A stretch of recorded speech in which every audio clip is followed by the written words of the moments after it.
ఈ రోజు మధ్యాహ్నం భోజనానికి వచ్చేసి నేను చేసిన కర్రీస్ పాలకూర పప్పు, క్యాలీఫ్లవర్ బంగాళదుంప కర్రీ. క్యాలీఫ్లవర్ బంగాళదుంప ఫ్రై కోసం క్యాలీఫ్లవర్ ని చిన్న చిన్న ముక్కలు కట్ చేసుకుని ఒక గిన్నెలోకి తీసుకొని తగినంత వాటర్ పోసుకుని కొద్దిగా సాల్ట్ వేసుకుని ఉడికించుకోవాలి. క్యాలీఫ్లవర్ ఉడికిన తర్వాత దాన్ని నీళ్లు వడకట్టేసి పక్కన పెట్టుకుని స్టవ్ మీద బాండి పెట్టుకుని తాలింపు వేసుకుని దానిలోకి తాలింపు వేగిన తర్వాత ఉల్లిపాయలు, కరివేపాకు, పచ్చిమిర్చి కూడా వేసుకుని వేయించుకోవాలి.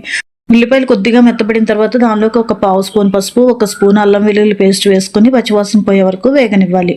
ఆ తర్వాత కట్ చేసి పెట్టుకున్న బంగాళదుంప ముక్కలు కూడా వేసుకుని కొద్దిగా సాల్ట్ వేసుకుని మూత పెట్టి మగ్గించుకోవాలి. బంగాళదుంప ముక్కలు 50% మగ్గిన తర్వాత దానిలోకి ముందుగా ఉడికించుకున్న క్యాలీఫ్లవర్ కూడా వేసుకుని బాగా వేయించుకోవాలి. ముక్కలు ఫ్రై అయిన తర్వాత దానిలోకి సరిపడినంత కారం, టేస్ట్ కి సరిపడిన సాల్ట్ వేసుకుని కొద్దిగా గరం మసాలా వేసుకుని లాస్ట్ లో కొత్తిమీర వేసుకుంటే క్యాలీఫ్లవర్ బంగాళదుంప కర్రీ రెడీ. అలాగే మరో స్టవ్ మీద పాలకూర పప్పు కూడా రెడీ అయిపోయిందండి. తాలింపు వేసేసాను. పాలకూర పప్పు రెసిపీ కింద లింక్ ఇస్తున్నాను, చెక్ చేయండి. నచ్చితే లైక్ చేసి సబ్స్క్రైబ్ చేయండి.